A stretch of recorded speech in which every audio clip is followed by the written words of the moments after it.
USC takes care of business while UCLA closed off practice for that? The Dodgers bullpen is getting healthier, but that doesn't mean that they're getting any better.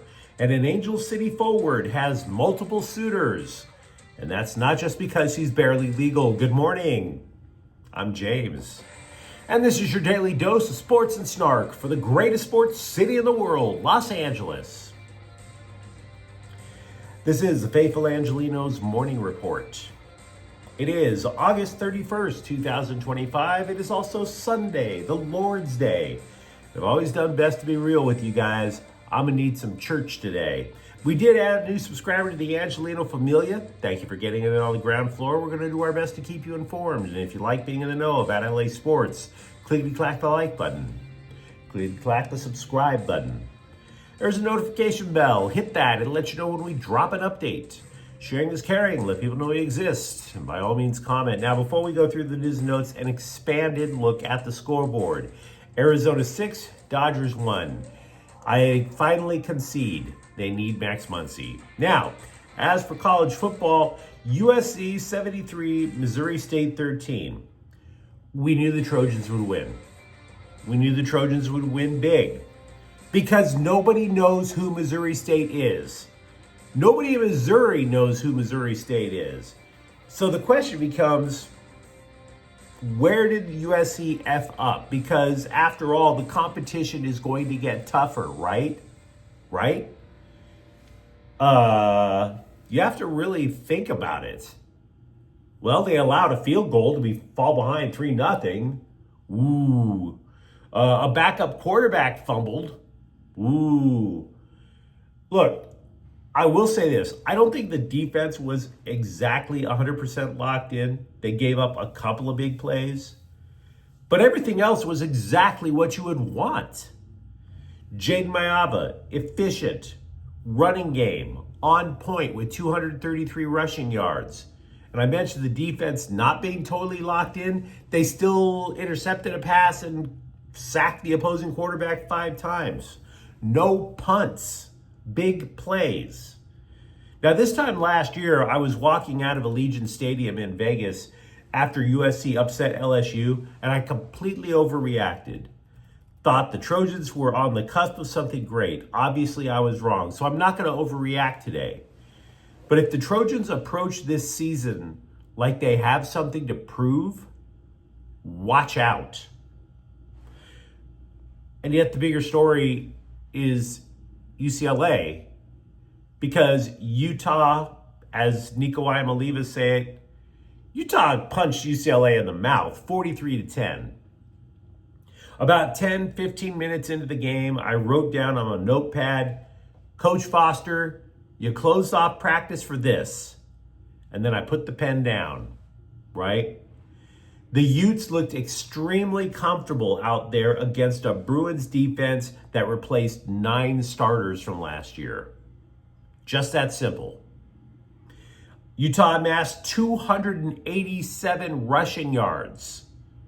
Now, as for the offense for UCLA, Iamaleava's debut, I know that if anybody in Tennessee adjusted the rabbit ears on their TV to get a signal and watch UCLA, they probably laughed so hard that they spat moonshine all over their Sunday best overalls. But before you blast the guy, if you're a UCLA fan, take a moment and imagine what the offense would have looked like without him. He led UCLA in rushing. Oh, the Bruins upgraded at running back. Did they? Did they? Javion Thomas rushed for 17 yards.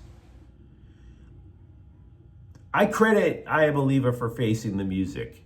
He knows what this looks like. He knows what this could potentially do to his draft stock. He knows that game alone might mean that he has to stay in college for another year. Wow.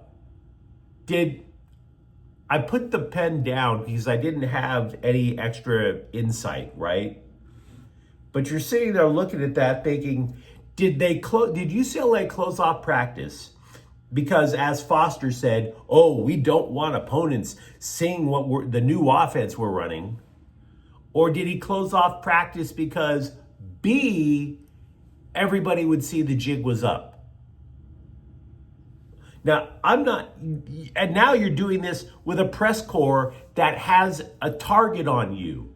They loved the fact that you were replacing Chip Kelly last year. Now they think, oh, you're shielding the First Amendment. This is fascist. You may as well be wearing a red cap, right?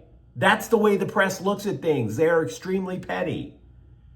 They're going to be looking for a scalp. I'm not saying this out of hate for UCLA or Deshaun Foster. I'm saying this was the result of what happened when you closed off practice. Now understand, I'm not saying the season is over. They looked awful when they started the season in Hawaii last year. They still won 5 games. Can they get to 7 with Nico Iamaleava? Yeah, absolutely. But it goes like this. I didn't expect UCLA to win last night. I expected them to compete.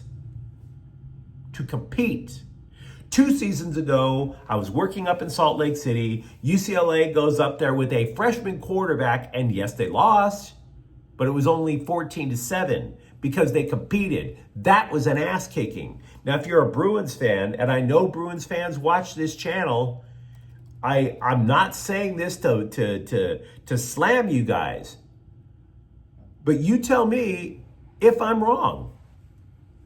Meanwhile, today, Arizona's at the Dodgers at 1 o'clock. It is Galaxy game day. Orlando City is in town. That match is at 2. Slime Diego is at LAFC at 7:45. So by the way, side question, if you wear the black and gold, you're probably asking yourself, do I see Sun Hyung Min's debut, or do I get into yet another pointless brawl with the hooligans down in Slime Diego? Decisions. And Washington is at the Sparks at 7. Now let's get to the news. Hey, as if Kirby Yates giving up 3 runs last night wasn't enough of a reminder of how much the Dodgers bullpen kind of sucks. Consider the fake good news that's coming. Now, the news is real, but calling it good, that would be fake. Michael Kopech completed his rehab assignment in the Midwest Manure Pit. He faced 5 batters and threw only 6 strikes in 22 pitches. Hit a batter, threw a wild pitch. Welcome back to the bigs. The whole total of Kopech's rehab assignment, he allows 7 runs in 5 1/3 innings with Oklahoma City. These other numbers: 5 hits allowed, 9 walks, 3 wild pitches. Charlie Sheen stopped taking his HIV meds long enough to say, gee, good Lord, I thought they called me the wild thing. Meanwhile, relief pitcher Brock Stewart said he received multiple cortisone injections with yummy platelet-rich plasma. Just what a growing shoulder needs. And it is actually what a growing shoulder needs, because you don't want it to grow like that. He has an inflamed rotator cuff. Now, having said that, Stewart's only playing catch, which means there is a legit question as to whether he'll be ready by the end of the regular season. See, this is one of the reasons Andrew Friedman was hoping to have an impenetrable bullpen this year.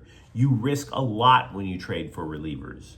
Friedman's problem, which we've been harping on for years, the Dodger philosophy is not to let starting pitchers go 6, 7 innings.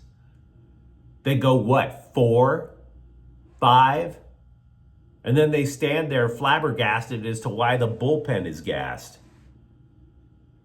Now, understand, the bullpen is technically getting help in the next couple of days. There's going to be extra days off in the schedule, so the 6-man roto comes down to a 5, and now Emmett Sheehan has been sent to the bullpen. So feel free to let me know about your thoughts on the Dodger bully, which has been getting bullied.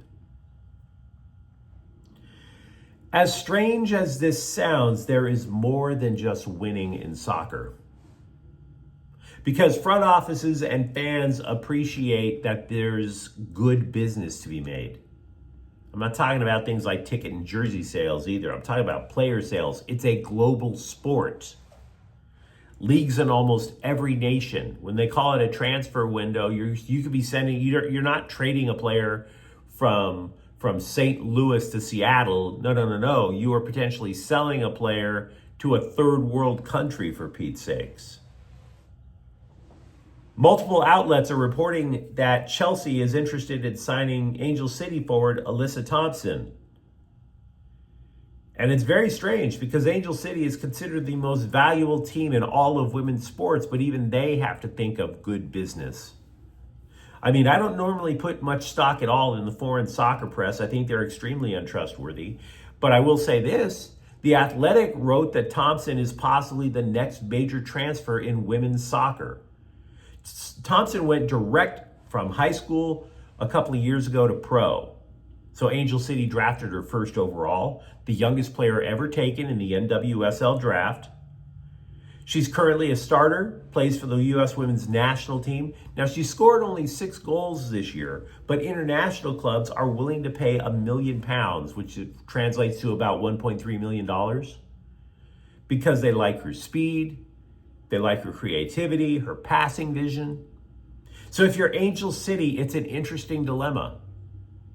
It's not necessarily about the money, but you're currently 10th in a 12-team league.